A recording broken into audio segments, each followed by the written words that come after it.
Sejam muito bem-vindos a este webinar sobre os fundamentos gerais na relação laboral, organizado pela Golden Project Consulting. Antes de começarmos, gostaríamos de pedir a todos que desativassem o vosso microfone no canto inferior esquerdo do vosso ecrã.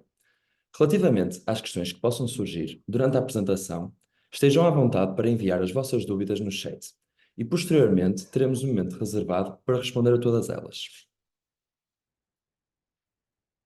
Como podem ver na imagem, este será então o nosso programa ao longo do webinar. Como referi no início, este webinar foi organizado pela Golden Project Consulting, que é uma empresa com mais de 17 anos de experiência no mercado. Conta com 8 profissionais disponíveis para vos ajudar em áreas como a contabilidade, recursos humanos, fiscalidade e consultoria. Mais do que um prestador de serviços, a GPC é um parceiro de negócios. Como podem ver aqui na imagem, esta então é a equipa da Golden Project. Relativamente aos seus serviços, esta conta com um serviço de contabilidade, que é um suporte técnico sólido. Também apresentam soluções nas áreas dos recursos humanos e simplificam a gestão de pessoas. São especializados em fiscalidade, com experiência comprovada em otimizar a situação fiscal. E, por fim, potencializam o sucesso de qualquer negócio com a consultoria empresarial especializada. Vamos então agora iniciar este webinar com a doutora Fátima Gomes, a quem passarei a palavra. Olá, boa tarde a todos. O meu nome é Fátima, represento aqui a Golden Project desde 2021. Sou licenciada em Gestão de Recursos Humanos e faço toda a gestão de recursos humanos do Departamento de Recursos Humanos aqui da Golden Project.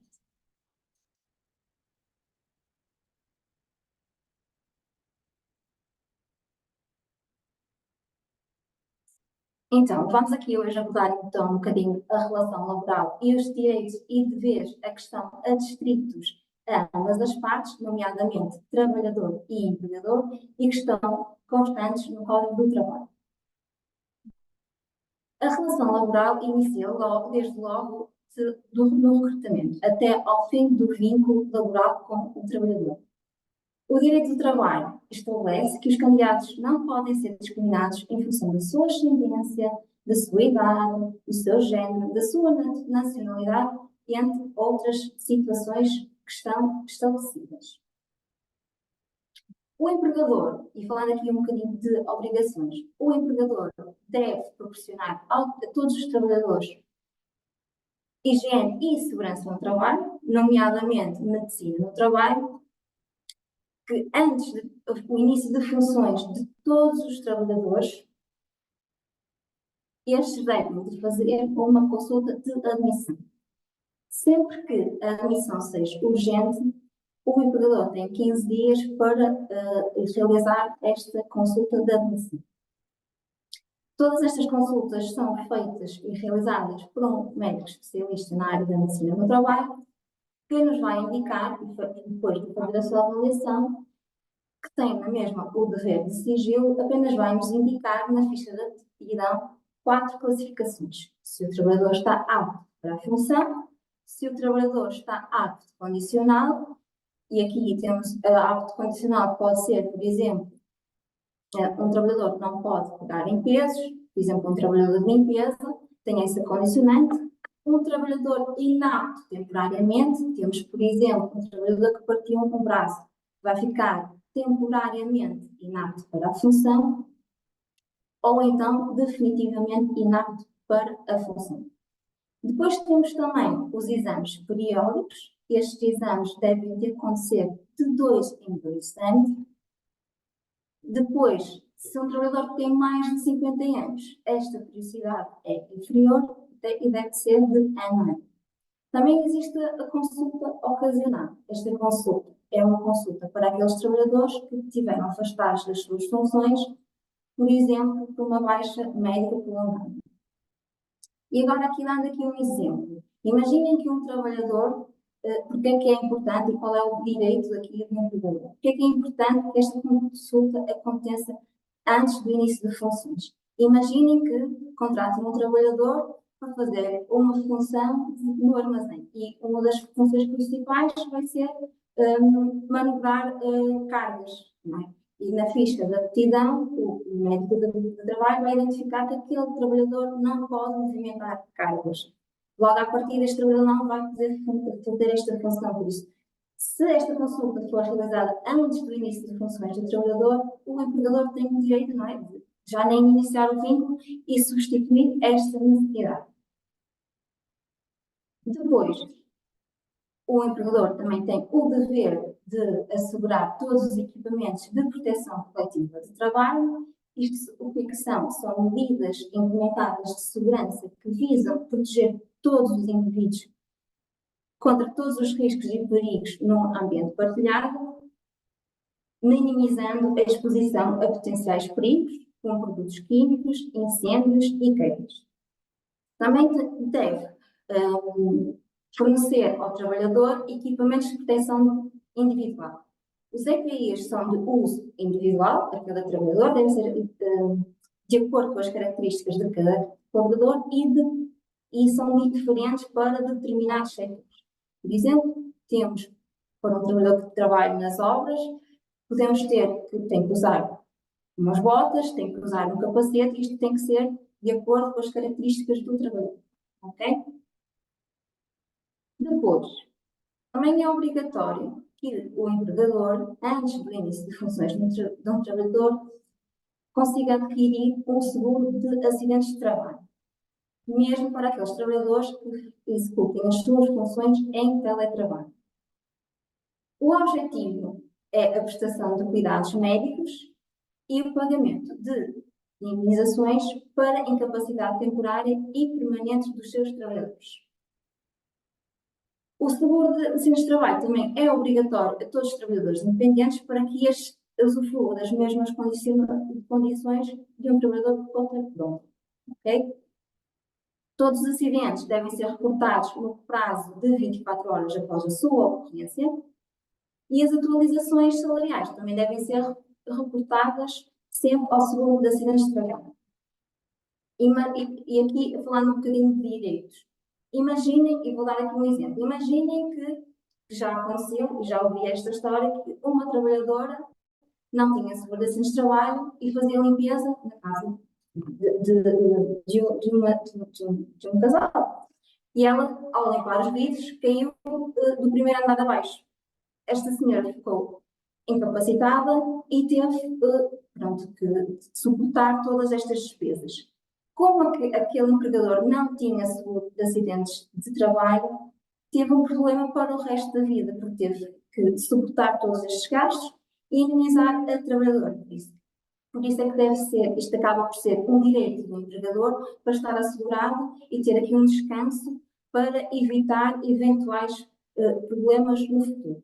Assim como as atualizações salariais, por exemplo, acontece-nos muitas vezes trabalhadores reclamarem com os empregadores sobre a remuneração que oferiram durante a sua baixa de seguro de acidentes de trabalho. Isto porquê? Pois vamos a verificar que o empregador não fez a comunicação ao seguro de acidentes de trabalho da atualização salarial. Ok? Depois, o que é considerado um acidente de trabalho? O acidente de trabalho é todo aquele que ocorre no local de trabalho e durante o tempo de trabalho e que provoca ao trabalhador algum tipo de lesão e que o impeça de trabalhar e ter rendimentos. E numa situação muito mais gravosa, pode até levar à morte. Além disto, também são considerados acidentes de trabalho todos aqueles que acontecem no trajeto de trabalho-casa.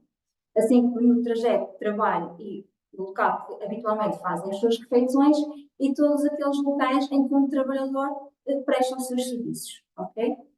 No correr das suas funções. Depois, o que é considerado um acidente de trabalho para um trabalhador em teletrabalho? Estes trabalhadores usufruem dos mesmos direitos que um trabalhador que está em regime presencial. No entanto, o acidente de trabalho é aquele que ocorre no local em que foi comunicado à empresa como sendo o seu local de teletrabalho. Por exemplo, em residência. Normalmente, esta comunicação está identificada no contrato de trabalho.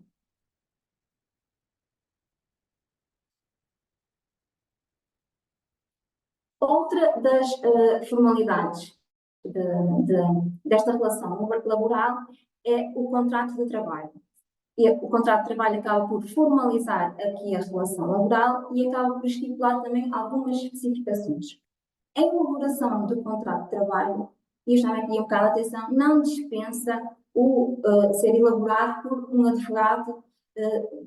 Isto porquê? Porque muitas vezes chega-nos à mão contratos que foram utilizados para uma situação sem termo e depois estão a usar a mesma minuta para uma situação a termo. Isto não funciona porque ambas as situações têm especificações diferentes. Por isso chamo aqui um bocadinho a atenção. Em relação à forma, embora a lei não exija para todas as situações que este seja reduzido a escrito, mas salvo algumas determinadas modalidades em que é mesmo obrigatório, o mais comum é o contrato de trabalho ser reduzido a escrito e duplicado e assinado por as partes. E o meu conselho mesmo este é que seja reduzido até para o empregador também se assegurar de algumas situações. Isto porquê? Porque há aspectos importantes a estarem identificados no contrato de trabalho.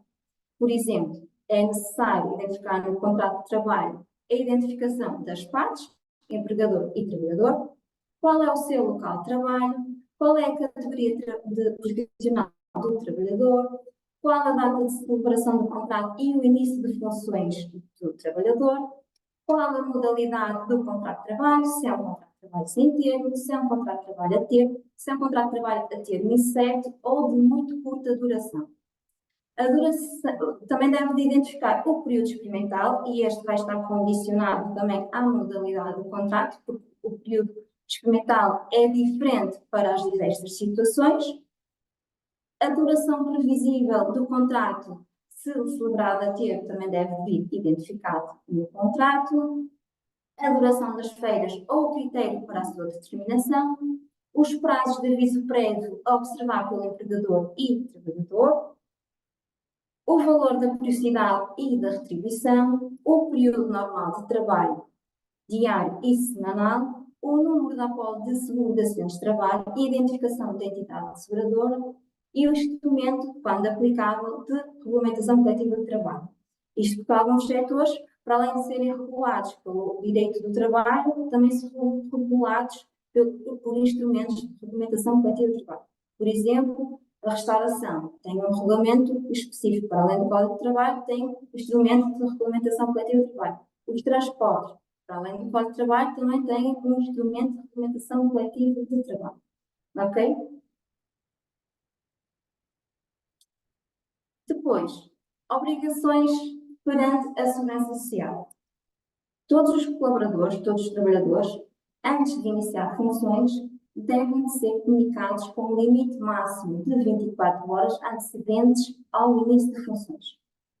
Desde abril de 2022, que a Segurança Social passou a pedir mais dados sobre os trabalhadores admitidos, nomeadamente no que diz respeito à categoria profissional, à remuneração base, à modalidade do contrato de trabalho, à percentagem do contrato de trabalho e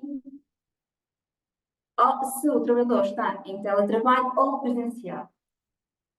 São também comunicadas todas as atualizações referentes ao contrato de trabalho, nomeadamente as atualizações salariais, as renovações de contrato de trabalho, a percentagem de trabalho, por exemplo, um trabalhador que estava a full-time e passou para part-time, é obrigatório ir lá fazer esta atualização e a comunicação da cessação do contrato de trabalho, assim como um motivo justificativo.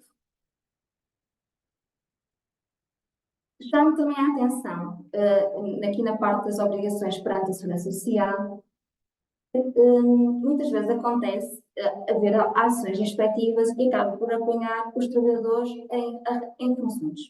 E estes não tinham sido comunicados à Segurança Social.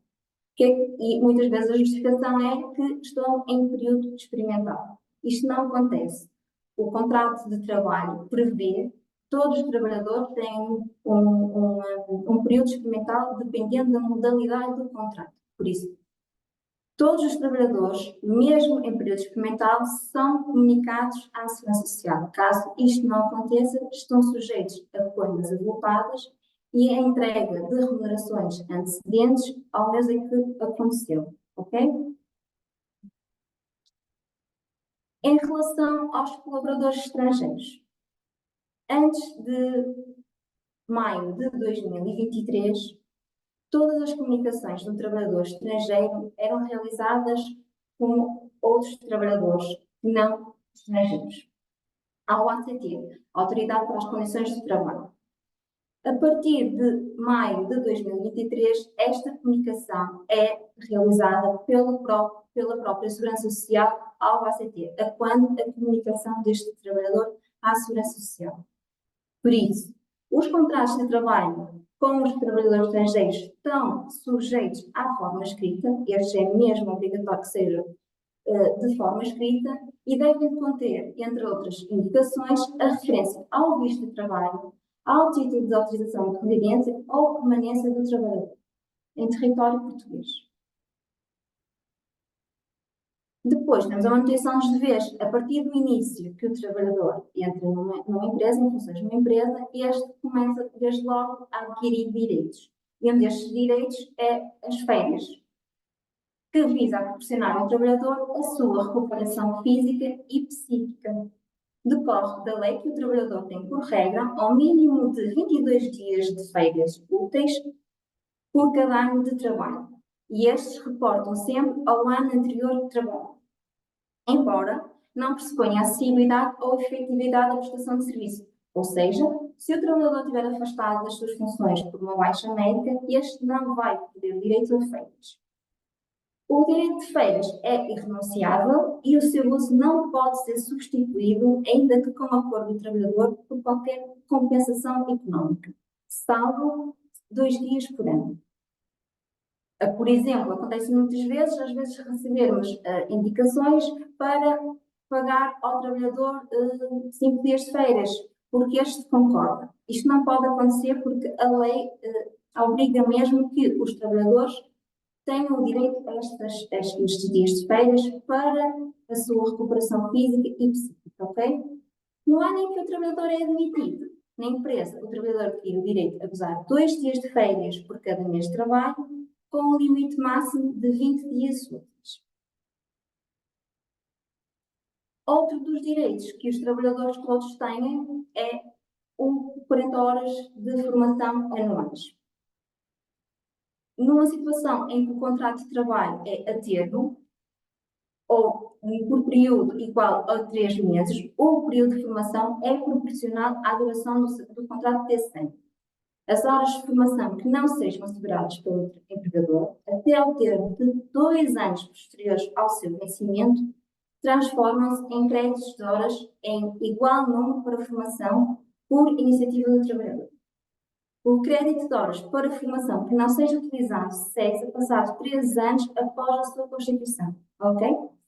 E agora, agradeço desde já a vossa atenção. Vou passar aqui a palavra à minha colega Cristina e no final depois estarei disponível para qualquer questão ou dúvida que queiram levantar. Obrigada. Olá, boa tarde a todos.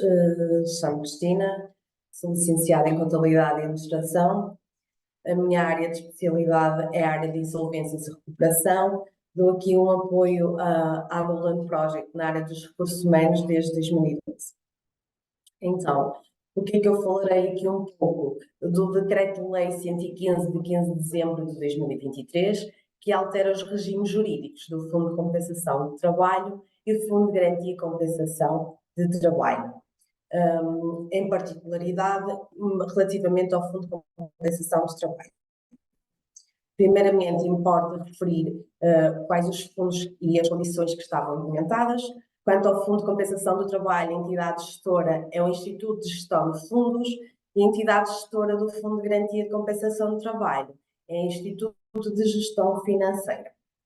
O Fundo de Compensação do Trabalho tinha como única finalidade destinar ao pagamento parcial até 50% da compensação, prestação do contrato de trabalho dos seus trabalhadores, e o Fundo de Garantia e Compensação do Trabalho, assegurar o direito dos trabalhadores ao recebimento de metade da compensação devida pelo empregador. Quem é que estavam abrangidos por estes fundos? Todos os contratos de trabalho celebrados após 1 de outubro de 2013. Estas contribuições correspondiam a 1% do vencimento base e de eternidades deduzido de número de faltas. Faltas essas com impacto na atividade do trabalhador, como é o caso das faltas injustificadas. Desses 1%, 92,5% corresponderia ao Fundo de Compensação do Trabalho e os restantes 7,5% ao Fundo de Garantia e Compensação do Trabalho. Importa referir ainda que estas contribuições estão suspensas desde maio de 2023, de acordo com as alterações introduzidas pela Lei 13 de 2023. Assim, vamos passar a falar um pouco dos impactos com o novo regime sobre o Fundo de Compensação do Trabalho. Ou seja, este novo decreto-lei fez com que cessassem as obrigações com o Fundo de Compensação do Trabalho. Cessou-se a obrigação, então, do registro de novos empregadores, a inserção de novos contratos de trabalho, a atualização dos contratos que já existiam e ao pagamento das entregas para o fundo. Relativamente às finalidades, mantém-se uma das finalidades, que é assegurar o reembolso de até 50% da compensação devida pela cessação do contrato de trabalho dos trabalhadores incluídos no Fundo de Compensação, e criou-se aqui novas finalidades, que passou para financiar a qualificação e formação certificada dos trabalhadores, apoiar os custos e investimentos com a habitação dos trabalhadores, apoiar os outros investimentos de interesse mútuo para empregadores e trabalhadores, designadamente na criação de refeitórios e creches. O que é que acontece ao valor que foi entregue e, no caso de existir dívidas junto ao Fundo de Compensação? Esse novo decreto-lei veio, então, esclarecer que as dívidas que pudessem existir do Fundo de Compensação do Trabalho foram extintas e que os valores entregues ao Fundo de Compensação que foram feitas continuam a ser da propriedade dos empregadores.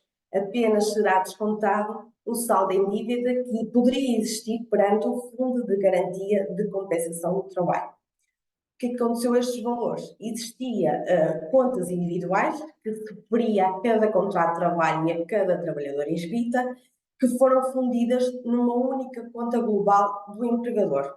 Assim, cada empregador passou a ter um único saldo, tendo em conta que essas contas foram fundidas. Com a fusão das contas, então, o empregador passa a ter que solicitar o reembolso por montante. E a parcela que detém perante o Fundo de Compensação do Trabalho pode ser utilizada para benefício qualquer dos seus trabalhadores, exceto quando se destinar ao pagamento de metade da compensação, aí só fará e só é aceito pelos trabalhadores que estavam inscritos no Fundo de Compensação do Trabalho. Até 31 de dezembro de 2026, o empregador pode solicitar o reembolso, parte ou totalidade do capital que ainda tem. Esta é a data prevista para a extinção do Fundo de Compensação do Trabalho. Estes pedidos de reembolso tiveram início a 15 de fevereiro de 2024. No decreto-lei ainda foi estipulado regras para a mobilização, ou seja, após as contas fundidas, os empregadores que apresentarem um saldo inferior a 400 mil euros podem solicitar até 2 vezes. No caso dos empregadores que tenham saldos igual ou superior a 400 mil euros, será solicitado até 4 vezes. Quando os empregadores atingirem o número máximo de mobilizações, deixam de poder solicitar esses reembolsos e assim o remanescente passará a ser parte integrante do Fundo de Garantia e Compensação do Trabalho. Quais os requisitos e as condições para o pedido de reembolso? Então, os pedidos de reembolso terão que indicar o montante, a sua finalidade, indicar quais os trabalhadores que são beneficiários. No caso de ser para financiamento da qualificação, formação dos trabalhadores, apoio aos custos e investimentos para a habitação dos mesmos, a entidade empregadora declara sob compromisso de honra que cumpriu o dever de auscultação aos trabalhadores e que não houve existência de oposição dos mesmos. No caso do financiamento de outros investimentos de interesse mútuo, que já referimos relativamente à criação de refeitórios e creches, deve ser obtido um acordo com as estruturas representativas dos trabalhadores. No caso de não existir estas estruturas, serão feitas diretamente aos trabalhadores. Relativamente ao Fundo de Garantia e Compensação do Trabalho, como já vimos, a Lei 13 de 2023 suspendeu a obrigação de entrega e que se manterá suspensa até a cessação do Fundo de Compensação do Trabalho. A finalidade do Fundo de Garantia e Compensação mantém-se, ou seja, assegurar o direito dos trabalhadores ao recebimento da metade da sua compensação. Com o decreto-lei, o que é que veio alterar? Então, assim, quando se passará a fazer a comunicação ao trabalhador junto da Segurança Social, a Segurança Social comunicará automaticamente a adesão desse trabalhador ao Fundo de Garantia e Compensação do Trabalho. Quem é que estão abrangidos pelo Fundo de Garantia? Como já referi, os contratos que sejam celebrados após 1 de outubro de 2013. Sendo certo que são excluídos os trabalhadores com contratos de trabalho com duração inferior ou igual a 2 meses. Então, daqui podemos concluir que o Fundo de Compensação do Trabalho não está prevista continuidade e deixou de ser abastecido. Já o Fundo de Garantia e Compensação do Trabalho será reforçado por verbas do Fundo de Compensação do Trabalho, conforme estabelecido pelo Decreto-Lei, e serão feitas entregas futuras. Podemos ter acesso ao portal dos fundos de compensação. O empregador deve inserir para tal o seu NIS e a password de acesso. Aqui ele tem acesso, o empregador, aos seus dados, aos documentos. O que é que são estes documentos? Os documentos os comprovativos da adesão que foram feitos ao Fundo de Compensação do Trabalho e ao Fundo de Garantia Salarial. Aqui a questão, relativamente aos saldos e movimentos do Fundo de Compensação do Trabalho, é referente ao saldo com aquela fusão das contas individuais. Podemos verificar que a data do saldo será sempre a data da consulta, o saldo que foi apurado e que corresponde à presente data, e podemos também verificar que é determinado o escalão, que neste caso podemos verificar que esta empresa tinha um saldo de 402 euros, ou seja, abaixo de 400 mil euros, o que tem direito a resgate de 2 tranches. O apuramento aqui na parte inferior, podemos verificar que a forma que foi feito o apuramento da conta, onde aqui estariam deduzidos os valores em dívida do Fundo de Garantia de Compensação do Trabalho, se existisse. Quanto, então, à passagem do pedido de reembolso.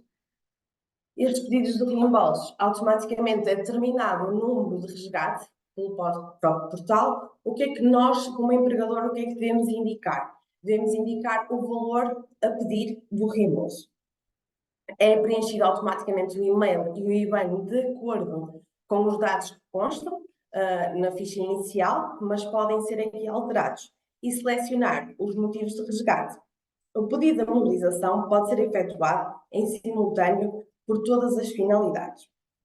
Na finalidade do investimento, o que é que o empregador deve incluir? Deve indicar o seu valor e deve inserir o acordo que já foi referido anteriormente e indicar ainda se aplica a todos os trabalhadores ou não. Relativamente à habilitação e informação da cessação dos contratos, nestes casos é feito no acordo fecheiro, em que deve indicar o NIS e o motivo do pedido de reembolso, bem como o valor associado a esse trabalhador. E para além disso, deve declarar então sobre o compromisso de honra que fez a auscultação aos seus trabalhadores e que não houve qualquer oposição. Ao fazer a submissão destes pedidos de reembolsos, o próprio portal fará uma validação desse pedido, o qual o empregador receberá uma mensagem no seu portal. Agora, falaremos aqui um pouco do Fundo de Garantia Salarial, que é o atual regime em vigor. Primeiramente, importa referir De que é que se trata o Fundo de Garantia Salarial? Então, o Fundo de Garantia Salarial tem como objetivo assegurar o pagamento ao trabalhador dos créditos resultantes do contrato de trabalho e da sua violação. Isto quando os empregadores não podem pagar, isto se encontram em situação de insolvência ou economicamente difícil. O que é que o atual regime, neste caso o novo regime, prevê? Ele passou a abranger os trabalhadores que exerçam ou tenham exercido habitualmente a sua atividade em território nacional, mas com o serviço de empregador com atividade em 2 ou mais Estados-membros. Passou a incluir a possibilidade de adesão a trabalhadores cujas empresas estejam em processo de recuperação ou revitalização. Manter-se a assegurar o pagamento dos créditos que se tenham vencido nos 6 meses anteriores à proposição da insolvência, do PER ou do CIREV, e passou a prever o pagamento dos créditos requeridos até 1 ano a partir do dia seguinte àquele em que cessou o contrato de trabalho.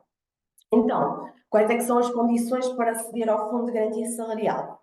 Haver uma sentença de declaração de insolvência, num caso de um PER, um despacho de juiz que designe o administrador judicial provisório e num procedimento extrajudicial, ter o despacho de aceitação do requerimento proferido pelo IAPMEI. Quais é que são aqui os créditos que são abrangidos?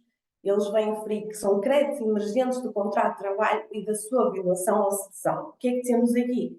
Temos os seus vencimentos, subsídios de férias, subsídios de Natal, subsídio de alimentação, compensações ou indemnizações. O Fundo de Garantia Salarial, a esses montantes, deduz cotizações para a Segurança Social, ou seja, os 11%, e os valores correspondentes à retenção da fonte. Importa, mais uma vez, referir que o Fundo só assegura os créditos que se tenham vencido 6 meses anterior à insolvência, ao PER ou ao CIREV, e que sejam requeridos até 1 ano a partir do dia seguinte em que cessou o contrato de trabalho. O Fundo de Garantia Salarial tem limites no seu cálculo, ou seja, no máximo, mensalmente, eles fazem um pagamento de 3 vezes o valor de retribuição mínima mensal garantida e um máximo global de 6 salários mensais. Assim, passamos a ter um limite global garantido de 18 vezes a remuneração mínima mensal. É assim, o Fundo de Garantia Salarial vai verificar se existe abuso ou desconformidades, ou seja, fará uma média nas últimas 12 declarações de remunerações entregues antes da data do requerimento. Para além do requerimento do Fundo de Garantia Salarial, deve juntar a cópia de cartão de identificação da Segurança Social, cópia do cartão de identificação fiscal, o documento comprovativo do IBAN, que deverá ser o mesmo que corresponde ao da base de dados da Segurança Social, uma declaração dos comprovativos dos créditos reclamados pelo trabalhador, que serão emitidos pelo administrador de insolvência ou pelo administrador judicial provisório, ou uma declaração comprovativa por parte do empregador dos créditos irreconhecidos. A decisão do Fundo de Garantia Salarial deve ser feita em 30 dias, após a data em que o requerimento está devidamente instruído. A decisão do Fundo deve ser enviada ao trabalhador, onde deve indicar o seu deferimento ou indeferimento, em caso de deferimento total ou parcial, sempre montantes a pagar, a forma de pagamento e os valores aí que são deduzidos. Existe uma forma que é a subrogação legal, ou seja, o Fundo ficará sempre subrogado dos direitos e dos privilégios creditórios do trabalhador nos pagamentos aí efetuados. Pronto, e terminada a apresentação, qualquer dúvidas ou questões que queiram nos solicitar, estamos dispostas a responder. Obrigada. Boa tarde. Está-me a ouvir? Sim, boa tarde. Pronto, boa tarde. Olha, eu gostaria de colocar aqui 2 questões. Relativamente ao fecheiro que nós temos que preencher, onde vamos ter que colocar qual é que é o motivo e o número e o NIS do beneficiário que vai ter direito. Sim. No caso da formação, eu vou dar este exemplo. Nós fazemos a listagem, as formações vão ser dadas posteriormente, vamos supor que há um ou dois colaboradores que vão seguir nessa listagem que, entretanto, até essa altura, saem da empresa. Eles podem ser substituídos? Sabem como é que isso vai proceder depois na prática? Pois é, nós realmente tivemos também uma questão suscitada nesse âmbito e aguardamos respostas da parte do Fundo de Compensação, porque o manual do utilizador que eles disponibilizaram não esclarece isso. Uhum. Ou seja, aguardamos essa indicação por parte do Fundo de Compensação. Como sabe, não é? Os pedidos ainda estão a iniciar, ainda não foram para a validação e não conseguimos obter essa resposta. Mas posteriormente, se quiser deixar o seu contacto, assim que tivermos a obter a resposta, daremos conhecimento. Pronto. Para deixar o meu contacto, posso. Pode colocar no chat, por favor, se não Está se bem, importar. está bem. Ok? Obrigada. Pronto, já agora aproveitando, vou só aqui colocar outra questão. Relativamente à parte dos custos e investimentos com a habitação dos trabalhadores, isto abrange concretamente o quê? Estamos a falar quando a empresa suporta aqueles custos de habitação quando os colaboradores estão deslocados, ou seja, isto comporta concretamente o quê? Ou seja, o que o decreto-lei veio mesmo a referir define as finalidades, não explica exatamente o que é que está em causa. Aqui nos parece até que, imagina, esteja em causa o investimento da parte do trabalhador, mesmo que seja a aquisição de uma habitação. Mesmo assim, eles continuam sem definir quais os documentos e o que é que deve suportar. Ou seja, aqui é o que o empregador achar que seja conveniente pedir a esse trabalhador, não é? Para aí suportar o pedido de reembolso, aí poderá realmente, ou melhor, o empregador aí tem que solicitar os documentos para caso o Fundo de Compensação do Trabalho venha pedir esses documentos. Ou seja, eles não são os esclarecedores em relação a isso. O que é que se trata? Não acho que esteja em causa só a questão do trabalho, mas sim da sua habitação própria. Pois, porque a questão aqui era esta, é se isto servia para ajudar os colaboradores a pagar a habitação própria permanente que têm já Sim, atualmente. em nenhum lado do decreto-lei vem privar para que seja essa finalidade, ou seja, eles apenas fazem a menção nos custos da habitação e investimento da habitação, por isso eles em nenhum momento referem que não poderá ser para esse motivo. Pois, peço desculpa, porque no caso das creches eles já vêm mesmo dizer que é para a construção, não é para o Exatamente, investimento é da isso. realização de uma creche. Sim, aqui eles são mesmo ambíguos, ou seja, aqui nos dá a entender que efetivamente será possivelmente para a sua habitação permanente, o que poderá ajudar, não é? O que eles não definem, efetivamente, são os documentos que devem suportar esse pedido, porque a única coisa que nós temos que submeter é aquele fecheiro. No caso do fundo querer vir aprovar, não, peço desculpa, para comprovar que esses custos e que esse reembolso foi para esse caso, não é? Aí a entidade pregadora tem que ter em causa o pedir ao trabalhador os elementos que acha conveniente. Uhum. Ok, Nem- acho que aqui eles são um bocado abrangentes, não Pois, definem pois, exatamente. deixa muitas dúvidas, não é? E Exatamente. não sabem quanto tempo é que vai, a partir do momento que é colocado o pedido, quanto tempo é que vai se demorar depois os reembolsos. Ok, sim, o que é que eles vêm dizer? Não é, isto não é claro, mas o que é que eles dizem? Que no início de cada mês serão avaliados os pedidos efetuados no mês anterior. E Uhum. depois dessa validação e dessa análise, eles terão cerca de uma semana. O que é que eles vêm também dizer? É que inicialmente está estipulado uma semana depois da análise, mas que poderá ter em questão, se tiver muitos pedidos de reembolso, eles terão que avaliar esse prazo. Uhum. Basicamente é isso que nós temos essa informação. Pronto, muito obrigada. Boa tarde a todos. Então vamos dar continuidade à nossa sessão de esclarecimentos. O Sr. Carlos Marinho tinha a mão no ar, por favor, pode fazer a sua questão. Obrigada.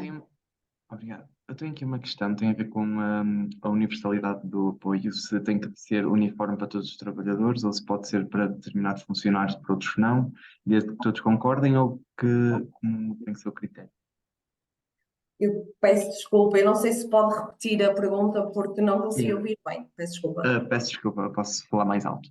A minha dúvida deve-se muito ao método de utilizar esse fundo de compensação de trabalho, Por exemplo, na educação, se temos que dar uma formação a todos os funcionários, ou se pode ser funcionários, determinados funcionários, sem englobar todos, e se num cenário desse, todos os funcionários também têm que concordar. Não, aqui todos os funcionários têm que concordar. Podem efetivamente estar apenas alguns abrangidos, mas tem que ser feita a auscultação a todos os trabalhadores, sim. Mas pode só estar alguns abrangidos por esse pedido de reembolso. E, por exemplo, eu tenho outra questão também, que tem a ver com o uso para a habitação. Se, por exemplo, pode-se utilizar todos os funcionários através da taxa de esforço do uso da pagamento de prestação ao banco, para pagamento das suas casas, ou mesmo da própria renda, utilizar a taxa de esforço como critério. Pois, exatamente, era aquilo que há bocado falamos, ou seja, eles não são esclarecedores nesta parte, efetivamente não vemos qualquer oposição para isso, ok? Por isso, apenas a entidade empregadora só tem que se munir de todos os documentos que acham convenientes para caso que seja solicitado o fundo de compensação, a isso ser justificado. Mas não há em lado nenhum que o prive para essas taxas. Ok, obrigado. Não. Temos aqui mais uma questão da Eduarda Martins, que diz: relativamente às férias, podem informar se o período de baixa por gravidez e a própria licença de maternidade determinam a perda dos dias extras consoante o contrato coletivo? Ou seja, no nosso caso, que somos da Têxtil, temos 22 mais 3 no máximo. Aqui estamos a falar então do período de majoração que alguns instrumentos de regulamentação coletiva dão, ok? Regulamento, neste caso. É assim, eu teria mesmo era que analisar o instrumento de regulamentação coletiva, porque as especificações são completamente diferentes, apesar de eu saber que é uma empresa têxtil, eu não conheço fundadamente todas as regras deste instrumento de regulamentação coletiva. Até porque, dependendo também da localização, este instrumento vai ser diferente. Por isso, se necessitar, pode-nos enviar os seus dados e nós também podemos analisar e dar uma resposta mais assertiva. Temos aqui também mais uma questão que é anónima. Um trabalhador que a caminho de casa parou num supermercado, caso tenha um acidente nesse percurso, é considerado um acidente de trabalho? Não, isto porque só se prevê entre o trajeto casa-trabalho, ou trabalho-casa. Se foi num supermercado, é considerado um desvio, logo não está considerado como um acidente de trabalho. Mesmo que vá buscar os meninos às creches, por exemplo, todas estas situações que desviem do local, entre o local de residência e o local de trabalho, estão completamente fora de serem assegurados como acidente de trabalho. Por parte da Susana Neves, temos também outra questão. O pedido de reembolso pode ser efetuado desde que tenhamos orçamento no valor das formações a ministrar e só depois de receber o reembolso é que se concretizam essas formações? É possível desta forma? Posso dizer que ainda não tenho a definição sobre isso. O pedido de reembolso, efetivamente, só deve indicar o montante que aí está solicitado, por isso não vemos qualquer oposição que o pedido seja feito antes da administração dessa formação e do pagamento dessa formação. Temos aqui também mais uma questão que pergunta: quais são os prazos para pagamento dos reembolsos? Os prazos, ok, já foi ao bocado, acho que foi esclarecido mais ou menos, ou seja, os prazos para os pedidos de reembolso. E eles o que prevêem, no fundo, é proceder à avaliação dos pedidos de reembolsos no início do mês, relativamente aos pedidos que foram feitos no mês anterior. O prazo entre o processamento e o pagamento atualmente está previsto uma semana. Mas lá está, eles poderão, depois isto vai ver em relação ao número flutuado de pedidos e eles poderão definir que esta semana não seja suficiente para a aprovação de todos os reembolsos. Por parte da Cristina Matos, temos outra questão. No caso do ficheiro para efeitos de reembolso, que contem colaboradores que entretanto possam sair da empresa, podem os mesmos ser substituídos? Sim, não temos qualquer oposição a isso, mas acho que devemos, se calhar, temos que fazer essa questão ao fundo de compensação. Mas lá está, o decreto-lei não vem esclarecer essa parte, que devemos questionar. O próprio manual do utilizador indicado e disponibilizado pelos fundos não vem esclarecer isso, mas devemos questionar e podemos questionar, e se quiser deixar o seu contacto, posteriormente temos conhecimento da resposta que obtivemos. Por parte do Arley, a questão é, em relação ao pagamento de férias não gozadas, não poderá ser feito mesmo quando o funcionário solicita o pagamento em vez do gozo? Não, como tinha referido há pouco, não pode ser substituído por qualquer compensação remuneratória, a não ser que seja antes da cessação do contrato. Mas se o trabalhador tem férias por gozar antes do termo do contrato, do fim da sua relação laboral com a entidade empregadora, e a entidade empregadora até prefere, porque devido à substituição do trabalhador, pode não ter logo uma pessoa para substituir aquela função, pode efetivamente escolher pagar ao trabalhador esses dias de férias que não foram gozados, ou então serem gozados imediatamente antes do fim do vínculo. Não sei se fui clara.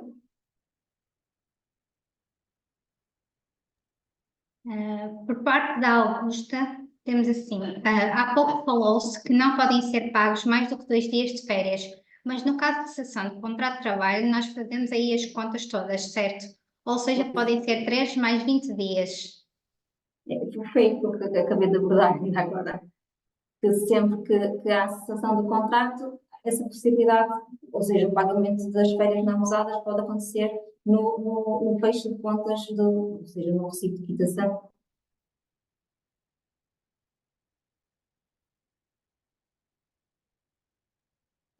Informo também que todas as questões adicionais podem ser enviadas para o nosso e-mail, geral@goldenproject.pt. Uma vez que não existem mais questões, damos por terminado o webinar. Em nome de toda a equipe, gostaríamos de agradecer a presença de todos os participantes por se juntarem a nós hoje. Se tiverem mais dúvidas ou questões adicionais, não hesitem em contactar-nos através dos nossos canais disponíveis. Muito obrigada.